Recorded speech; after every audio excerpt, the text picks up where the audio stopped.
The ruin smelled like old rain and iron.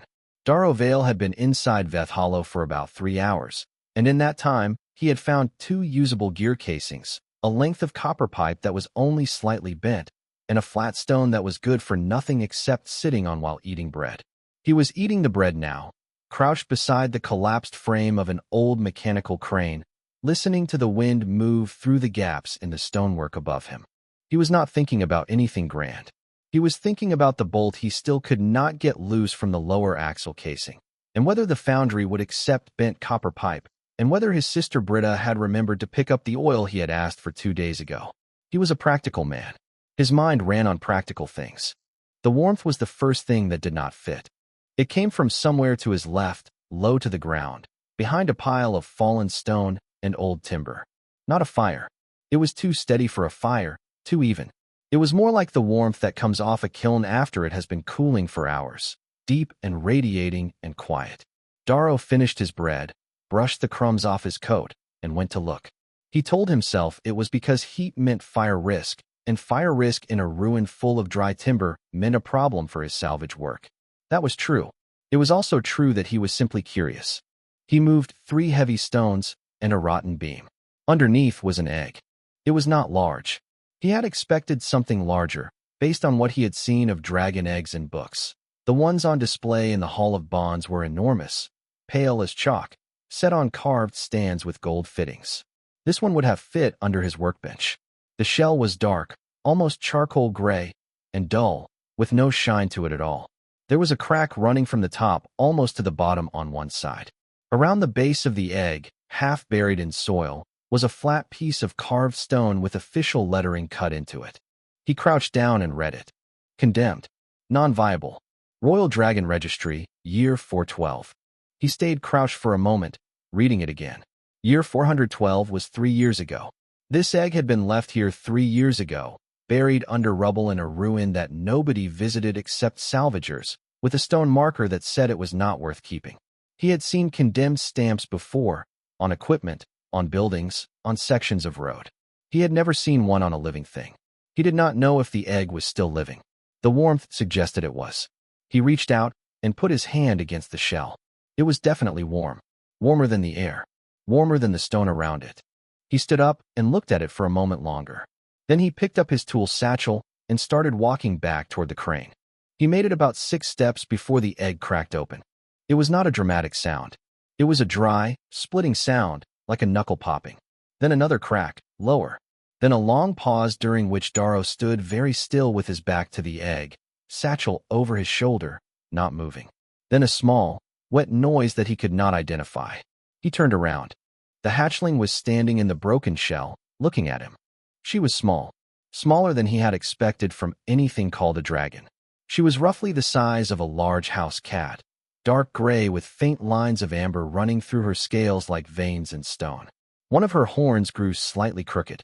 Her wings were folded against her sides and looked, honestly, a little too small. She was wet from the egg. Her legs were unsteady. She looked like something that had had a very hard morning. She looked at Darrow. He looked at her. Then something hit him in the chest. Not physically. Nothing touched him. But something moved inside his chest, behind his ribs, like a hand pressing firmly against the inside of his sternum. Not painful, not frightening, but impossible to ignore.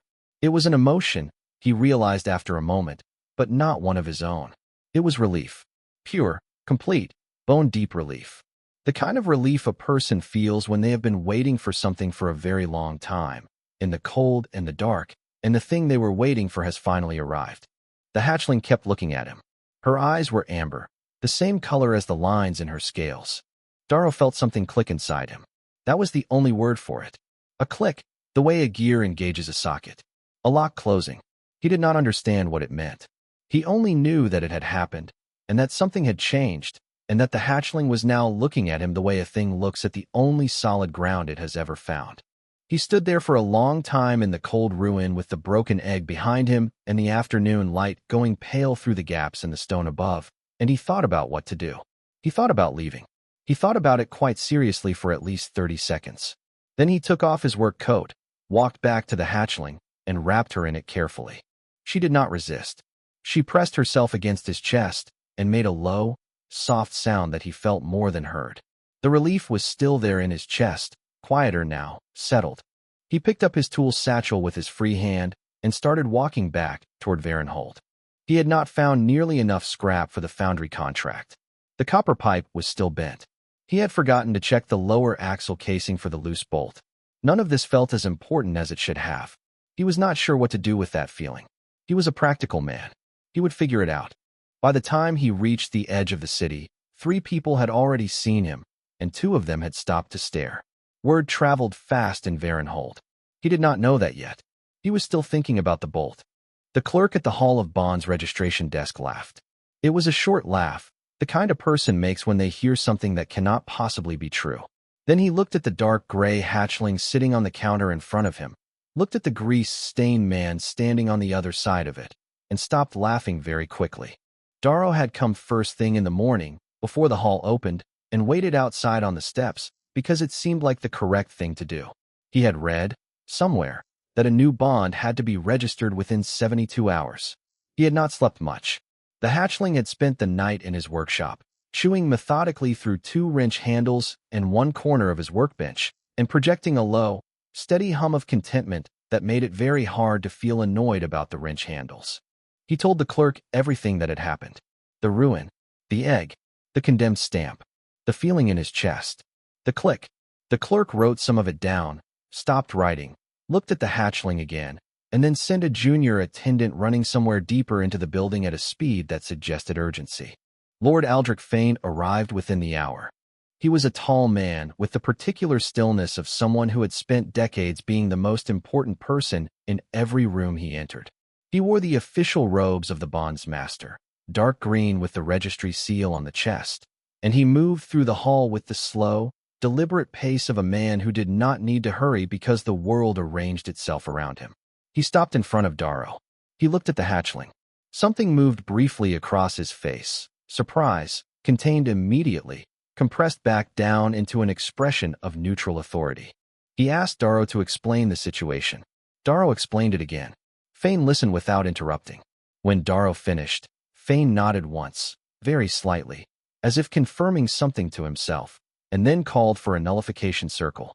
2 registry officials appeared with a chalk kit and drew the circle on the floor, 3 feet across, with the standard binding runes spaced around the edge. Fane performed the ritual himself. It was clear he had done it many times. The words were precise and steady. His hands moved in the correct gestures, and nothing whatsoever happened. The hatchling sat in the center of the chalk circle, watching him with amber eyes, and at the end of the ritual she yawned. It was a very small yawn, but it was unmistakably a yawn. Fane's expression did not change. He told Darrow the bond was illegitimate and ordered the hatchling confiscated for transport to the registry stable. 3 attendants came forward with a confiscation chain. The chain was standard issue, rated for a young dragon. Heavy iron links, designed to be unbreakable by anything under 2 years old. The hatchling bit through it in one movement. Clean through, like it was bread. The broken ends fell on the floor, and she looked at them with mild interest, then looked back at Fane. There was a long silence. Darrow said, in a reasonable tone, that he would appreciate it if they did not try that again, because she seemed annoyed now, and he was not entirely sure what an annoyed hatchling would do. Fane withdrew to consult with his legal staff. The hall's front chamber filled with a different kind of energy, the tense, crackling stillness of a large institution realizing that a situation has gone outside its usual categories. Registry clerks stood at careful distances. Junior attendants found reasons to be near doorways. Darrow sat down on one of the benches with the hatchling in his lap, and she curled up against him and went to sleep, apparently unbothered by all of it. Britta arrived 20 minutes later. She was Darrow's younger sister, for years behind him, and she ran the repair shop in the lower city that they technically co-owned, although in practice she ran it and Darrow fixed things in it. She was shorter than him, broader in the shoulders, with the kind of face that communicated strong opinions clearly without requiring any words. She had clearly been told something by someone on the street, because she walked in already talking. She talked at the registry desk for 7 minutes. She cited the Varenhold Charter of Creature Rights, which she appeared to have memorized on the walkover, and specifically the clause about sovereign consent of bonded creatures. She asked for a copy of the current Bonding Rights Act. The clerk gave it to her, possibly just to make her stop talking. She began reading it immediately, standing at the desk, while the clerk tried to organize his papers around her. Darrow watched her and felt the particular fond exhaustion of someone whose sibling is both a significant asset and a significant force of nature. The old scholar arrived just before sundown. He knocked on the door of Darrow's workshop that evening, after Darrow had given up on the haul and brought the hatchling home. He was white-haired and bent slightly at the shoulder, and he carried a bag that clinked with the sound of glass bottles. He introduced himself as Master Ilan Crane, senior dragon scholar at the Varenhold Academy, and said he had heard about the bond and would very much like to ask some questions, if Darrow did not mind, and that he had brought tea because he found tea helped with difficult conversations. Darrow let him in.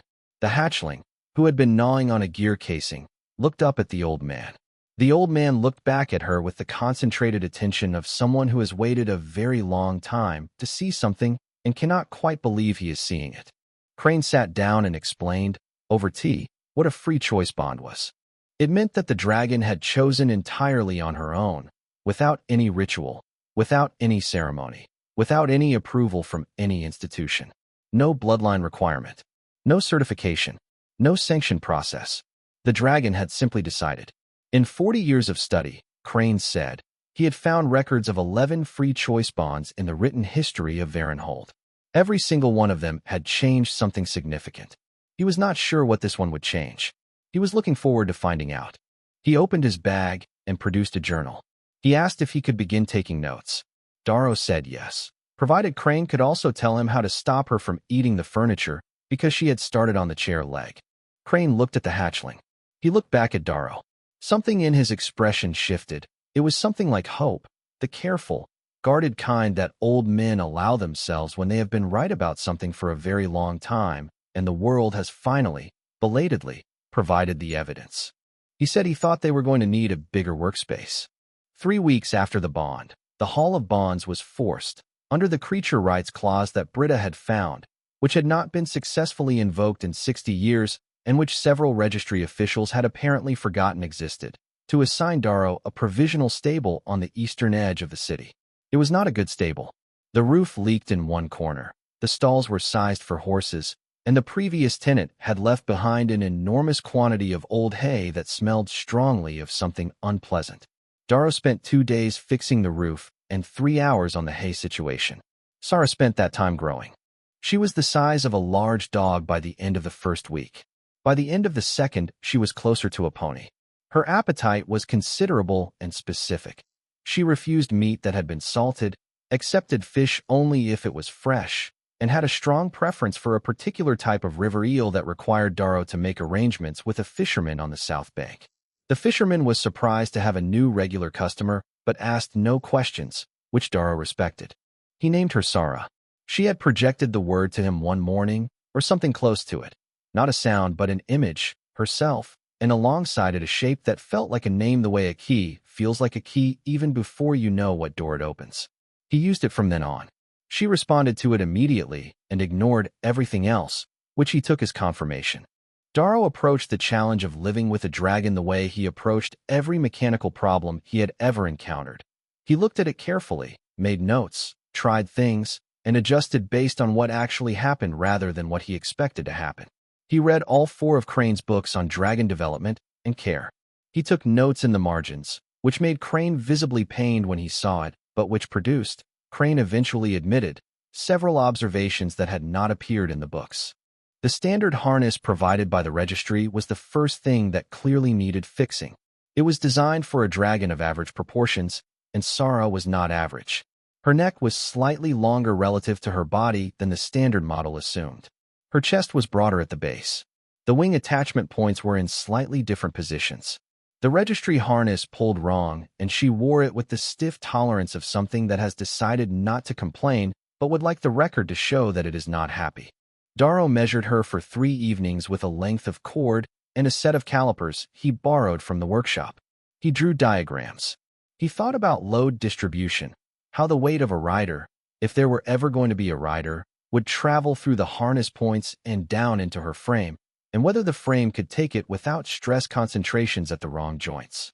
He built a new harness from scratch using heavy-duty leather, brass fittings, and a riveting technique he normally used for crane braces. It took him 6 days. Crane watched the fitting process with his journal open. When Sarah stood in the new harness and her shoulders dropped half an inch, and she exhaled a long, slow breath, the old scholar wrote something and underlined it twice. Darrow asked what he had written. Crane read it aloud.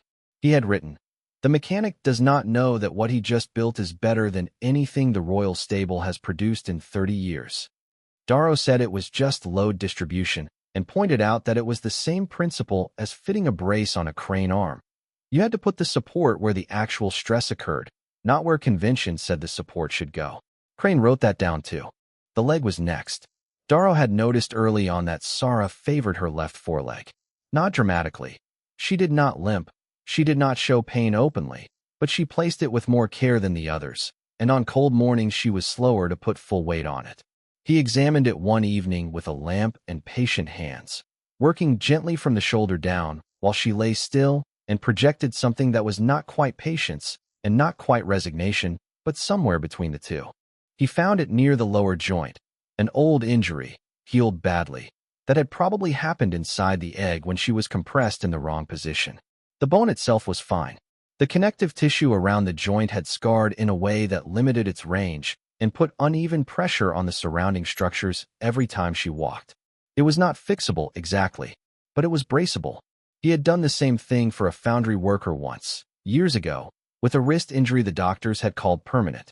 He built her a support brace from lightweight iron and soft leather lining. It took a week of adjustment to get the fit right, and during that week she wore it with the skeptical tolerance of someone who has been promised that this will help and is reserving judgment. On the 7th day, she stood up from the stable floor with the brace on, walked to the stable door, and ran. Not far. The stable courtyard was not large, but she ran the full length of it and back without the careful, compensating gait she had used every day since he had known her. She stopped in front of him and projected something enormous and uncomplicated into his chest. Pure, undiluted joy, the kind that has no edges and no conditions attached to it. He put his hand on her snout and did not say anything. There was nothing practical to say. The bond deepened through these weeks in ways that Darrow found difficult to describe to Crane, though the scholar asked about it regularly. It was not telepathy exactly. It was more like learning to read a machine, not the sounds a machine makes when it is working, but the sounds it makes when something is off, or when something has just clicked into place, or when it is running at its best. He learned her weight shifts, the particular stillness that meant she was watching something with full attention, the low vibration in her chest that preceded strong emotion. She learned, in turn, the sounds of his tools, the rhythm of his work, the difference between the focused quiet of a man solving a problem and the flat quiet of a man who was stuck. General Win Oscar came on a gray afternoon in the 5th week. He was a broad man with close-cut gray hair and the particular bearing of someone who has been in enough genuine emergencies that everything else registers as calm by comparison. He had 2 aides with him, and he left them outside. He sat down across from Darrow's workbench, looked at Sarah. She was now large enough to make the stable feel genuinely smaller, and offered Darrow a military commission. High rank, good pay, full legal protection for the bond. Sarah's service would be limited to 3 campaigns. The border war to the north was becoming expensive, and the army's bonded riders were stretched thin. Darrow said he would think about it. After Oscar left, Sarah walked over and stood beside him. She projected an image, a wall, solid stone, no doors. The refusal was clear and total and required no discussion. He looked at her for a moment. He told Oscar's aide the next morning that the answer was no. He went back to work. There was a cracked wing membrane to examine. Crane had mentioned it was common in hatchlings who grew fast, and he had an idea for how to treat it that borrowed from the sail mending techniques used on the river barges. He wrote it out in careful steps and tried to explain it to Crane, who looked at him for a long time and then said, very quietly, that he was going to need more pages in his journal. Rain had been falling on Varenhold for 4 days straight by the time the hearing began. The High Court sat in a building that was old enough to have been built before the current registry existed, with stone floors worn smooth by generations of boots and tall windows that looked out on the gray river. There were 6 judges. Fane had been waiting 2 months to stand in this room. He had used the time well. His case was built on the Bonding Rights Act of year 389, which restricted all dragon bonds to persons of certified standing, and certified standing, as defined in the Act's supporting documents, meant military rank, noble title, or an accredited mage qualification issued by the Academy. Darrow Vale had none of these things. Therefore, Fane argued, the bond lacked legal standing, could not be registered, and the dragon, he called Sura the animal twice before one of the judges asked him to stop, should be remanded to the registry stable for reassignment to a qualified writer. He spoke for an hour. His evidence was thorough. His legal citations were precise. He had clearly worked very hard, and Darrow, sitting beside Britta at the respondents' table, thought that it was almost impressive how much effort had gone into arguing that one small thing needed to stay impossible. Britta stood up when Fane finished. She was not a lawyer. She had no legal training.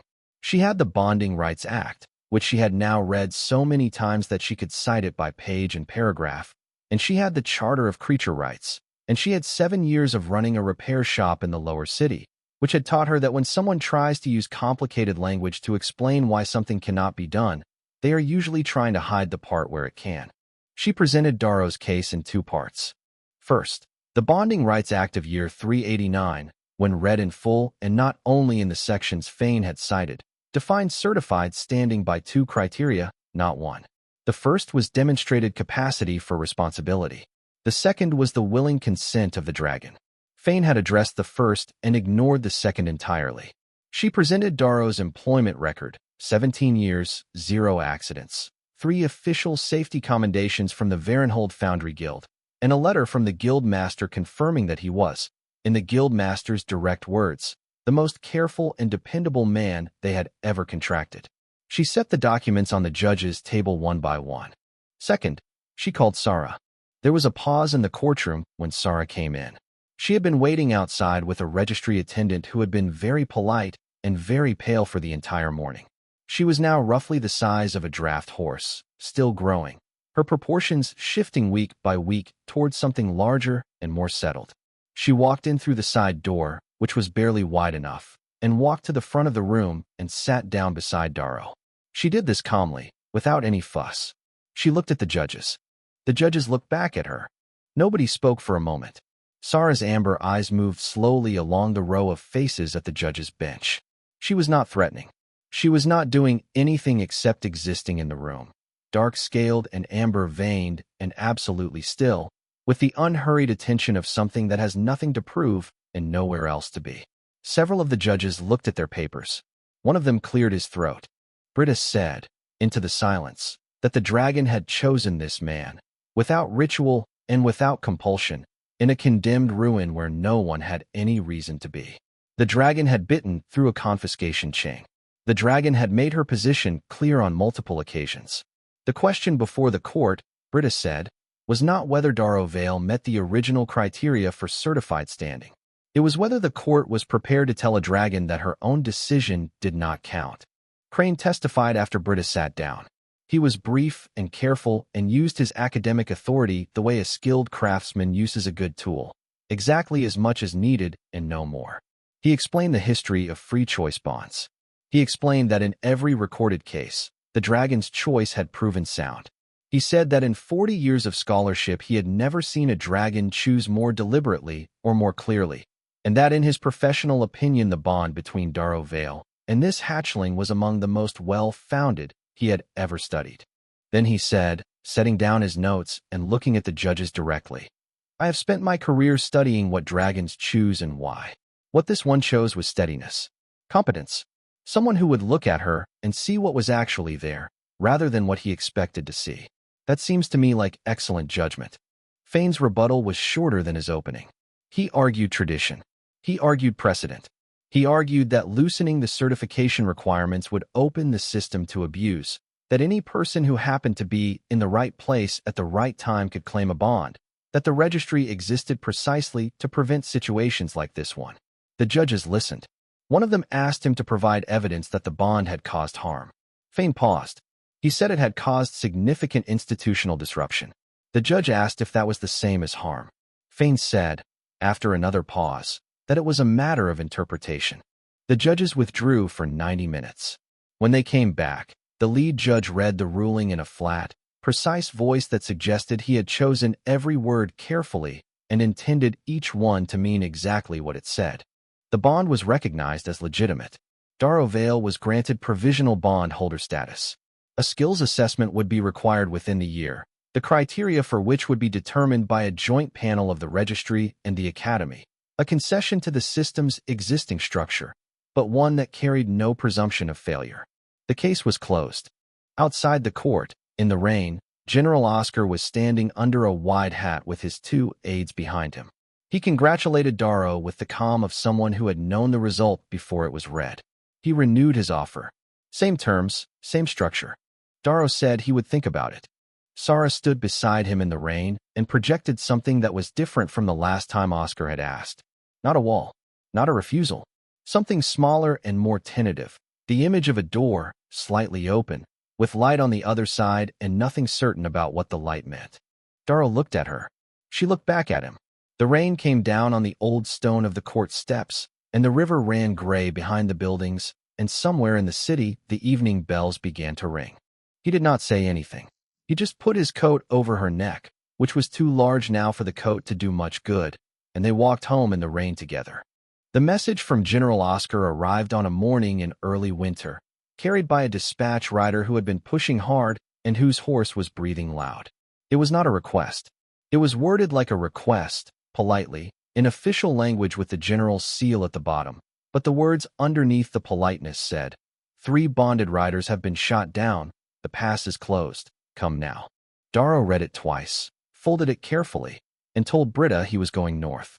She started to argue, looked at his face, and instead started making a list of what he would need to take. Sarah, who had been asleep across the stable entrance when the rider arrived, was awake and standing by the time Darrow came out with his tool satchel. She projected no image, no emotion, only attention, full and quiet, the way she went still when something mattered. He told her what the letter said. She listened. Then she walked to the stable door and looked north, and that was answer enough. The northern border was a day's hard ride by horse, but Sarah flew it in 4 hours, moving low through the cloud cover with the steady efficiency of something built for endurance rather than speed. Darrow sat on her back in the harness he had made and watched the landscape change from the city's edges to farmland to rock and scrub, and finally, to the gray mountain approaches where the army had dug in along a ridge above a narrow mountain pass. Oscar met them on the ground. He was blunter than he had been in the city, which Darrow took as a sign that things were genuinely bad. The enemy force had taken the pass 6 weeks ago and positioned 3 siege engines at the southern opening. The engines were bolt throwers, not the standard heavy crossbow type that the army had encountered before, but something new. Something that tracked a moving target and adjusted its aim mid-release. The first bonded rider had not known to expect this. The second had known, but had not found a way through it. The third had tried a fast dive approach that the older riders said should have worked. It had not. All 3 had survived, which was good, but all 3 were grounded, which meant the army had no air advantage and could not move through the pass at ground level without taking the siege engines first, and could not take the siege engines because they were set into fortified positions that were only safely reachable from the air. Oscar's staff had been working the problem for 2 weeks. They had not solved it. Oscar led Darrow to a covered equipment tent where the salvaged parts of one of the enemy bolt throwers had been laid out on a tarpaulin, a partial mechanism, recovered at significant cost from the wreckage of the third rider's dive. Darrow crouched in front of it and looked at it for a long time without touching anything. The staff officers who had been working the problem stood at a respectful distance. One of them, a young woman named Lieutenant Pell, had written a careful summary of everything they had tried, which she offered to Darrow. He took it, read it while still crouching, set it down, and went back to looking at the mechanism. He asked for a lamp. Someone brought one. He asked for a set of thin tools, probes, not wrenches. Someone found some. He began to work through the mechanism piece by piece, not removing anything, just tracing the connections, following the gear trains with his fingertips and his eyes, talking very quietly to himself in the way he did when he was thinking hard about something and had forgotten anyone else was in the room. The staff officers waited. Oscar waited. Evening came. Someone brought food. Darrow ate without looking up. Around the second hour of the night, He sat back on his heels and said, "It is the tracking gear train." He explained. The mechanism that allowed the bolt thrower to follow a moving target was clever.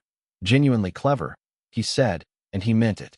It used a resonance system in the gear train, a feedback loop between the tracking wheel and the release trigger that allowed the aim to correct itself continuously as the target moved. The engineer who designed it had solved a real problem.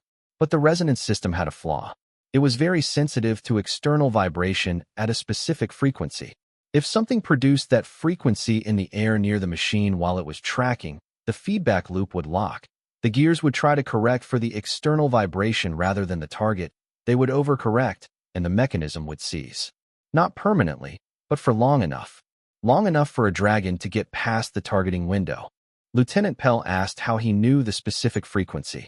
He pointed at the gear spacing in the tracking wheel. The frequency was deterministic. It followed directly from the gear geometry, the same way a musical string's note followed from its length. He had calculated it while he was looking. He could show her the numbers. He wrote them on the back of her summary sheet. She looked at the numbers. She looked at the mechanism.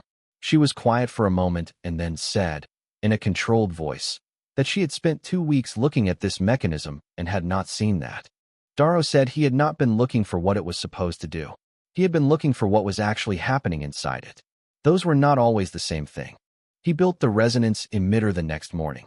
It took 4 hours. He used a broken camp bell, the bell itself, minus the clapper, a short length of copper pipe from his satchel, a piece of flat spring steel from the salvage pile, and 3 hours of careful shaping and tuning. It looked, Lieutenant Pell said, like something a child might build out of kitchen scraps. Darrow tested it by holding it near the tracking mechanism and watching the gear train. It locked on the 3rd adjustment. He fine-tuned it twice more and then said it was ready.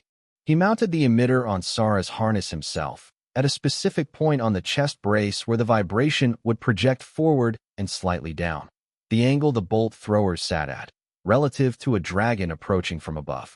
Oscar asked if he was certain. Darrow said he was certain about the physics. The execution was Sarah's part. She flew the pass at first light, low and straight, the emitter vibrating against her chest brace with a sound that Darrow, watching from the ridge, could barely hear. The first bolt thrower's tracking wheel locked when she was still 200 meters out. She was past it before it reset. The second locked even faster. The third was positioned differently and took a second pass, but the second pass worked. All 3 engines were seized before the infantry moved. The ground assault took 40 minutes. The pass was open before midday. Sarah landed on the ridge and walked to where Darrow was standing and rested her head on his shoulder. She was much too large for this to be comfortable for him, and she did it anyway. He put his hand on the side of her jaw. Around them, the soldiers who had been watching from the ridge were very quiet. Lieutenant Pell was standing a few feet away, looking at her own summary sheet, the one with Darrow's numbers on the back. She was looking at it the way a person looks at something that has just reorganized their understanding of several things at once. Around her, 1 or 2 other soldiers were looking at their own weapons and equipment with slow, newly curious expressions. Darrow noticed this and did not say anything about it. He just picked up his tool satchel and checked that the emitter was undamaged. He would need to retune it for any other application, but the principle was sound and the construction was solid. He was already thinking about whether the same approach could be applied to a different targeting mechanism he had read about in one of Crane's historical texts. Somewhere in Varenhold, a courier was already riding toward the capital with Oscar's battle report. In 2 days, Lord Aldrich Fane would read it. He would read it twice. Then he would sit very still at his desk for a while and ask his assistant to bring him the Bonding Rights Act certification criteria, and specifically the section on what counted as a qualifying skill. Darrow did not know any of this yet. He was thinking about the emitter and the next problem and whether Sarah was hungry. She was. She projected it clearly, the way she always did, direct and uncomplicated, like everything she communicated. He told her there was fish at the camp supply tent. She turned toward the tent immediately, and he followed her through the thin winter light of the mountain morning, tool satchel over one shoulder, the sounds of the camp coming back to life around them as the soldiers below began to move through the open pass. Spring came to Varenhold the way it always did, slowly. Then all at once, the river losing its gray winter color, and the market stalls coming back out onto the street corners, and the lights staying longer each evening until people forgot there had ever been a time when it left early. Darrow came back from the north 6 weeks after the past battle, with Sarah and his tool satchel and a small military stipend he had not asked for and did not know quite what to do with. He gave half of it to Britta for the shop and put the rest in a box under his workbench. The skills assessment was scheduled for 2 months after his return. This had been arranged by the joint panel of registry and academy officials that the court ruling had mandated, and it had been arranged, Darrow suspected, with the intention of producing a test he would fail. The panel had 3 months to design it.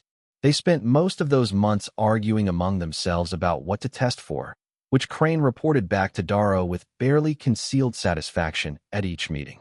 Darrow spent the 2 months before the assessment doing what he always did, working. He expanded the stable into the adjacent building that Britta had quietly negotiated a lease on while he was away. She had used the stipend for the deposit and presented him with the signed lease the morning after he got back, in the tone of someone who expects to be thanked and is prepared to wait. He rebuilt the stable floor with better drainage. He added 2 storage rooms for equipment. He wrote, in evenings over the course of 6 weeks, a complete care manual for Sarah, her diet requirements, her physical specifications, the support brace design with annotated diagrams, the wing membrane treatment protocol, the correct way to read her behavioral signals, the things that startled her and the things that did not, and why they were different from what the standard text predicted.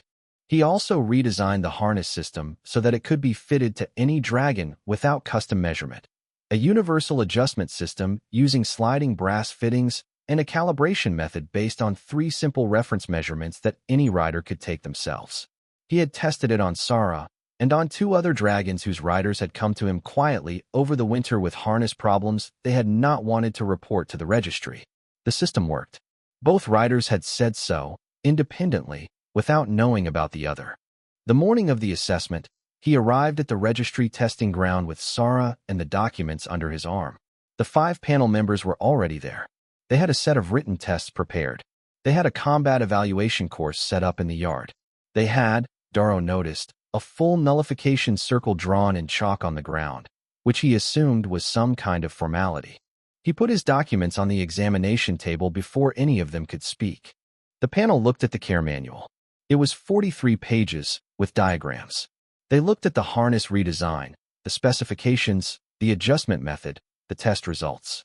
They looked at the field repair protocol for wing membrane damage, which cited techniques from 4 different non-dragon sources that he had adapted carefully and annotated to explain why each adaptation worked.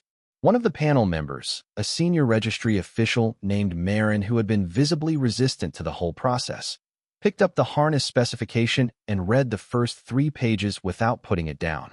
They tried to move to the combat evaluation. Darrow said, politely, that he had not prepared for the combat evaluation and did not think it was the right test for what the bond actually involved. Marin started to object. Crane, who had arrived quietly and was sitting at the back of the yard with his journal, said in a mild voice that he agreed with Darrow, and that perhaps the panel might consider what they were actually assessing for, given that the candidate had already contributed directly to ending a military stalemate that 3 certified combat riders had not been able to resolve.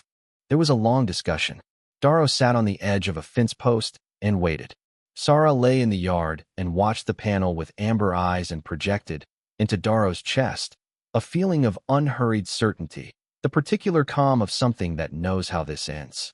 The assessment result came 2 weeks later, in writing, with the official seal. Darrow Vale, certified bondholder, provisionally classified under a new designation that the panel had created specifically for the occasion.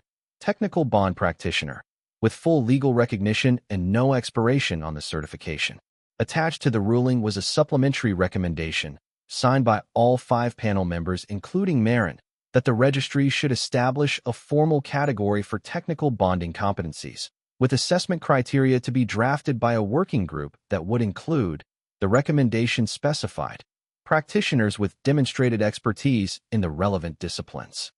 Crane read the supplementary recommendation 4 times. He said it was the most significant official document he had seen in 30 years of working with the registry, and that he planned to frame his copy. Britta read it once, said, "Good," and went back to working on the shop accounts. The workshop expanded through the summer. It happened without any particular plan. Darrow fixed a harness problem for one rider, who mentioned it to another, who had a different problem entirely, which Darrow also fixed. Word moved the way word always moved in the lower city, quietly, along the lines of actual usefulness. By late summer, he had seen 11 bonded pairs. 3 of them had ongoing arrangements, coming back every few weeks for adjustments and checks. He charged fair prices. He did not advertise. He did not have to. Crane published his study of the bond in early autumn. It was a long book, dense with scholarship, and it sold out its first printing within 3 months. Not to academic libraries, though those bought it too, but to bonded writers, who had apparently been waiting for a book that took the practical side of dragon care as seriously as it took the ceremonial side. The chapter that generated the most correspondence was titled, in Crane's characteristically dry fashion, On the Advantage of Inexperience, a case study in observational accuracy. Darrow read the chapter once, found it accurate, and set the book on the workbench beside his lamp where it remained, used occasionally as a reference, for the rest of that year. Fane did not contest the certification or the new designation. He did not comment publicly on the border campaign. He commissioned a review of the registry's certification criteria, which was ongoing, which everyone understood was his way of acknowledging that something had changed without saying so directly. Darrow did not particularly care what Fane said or did not say.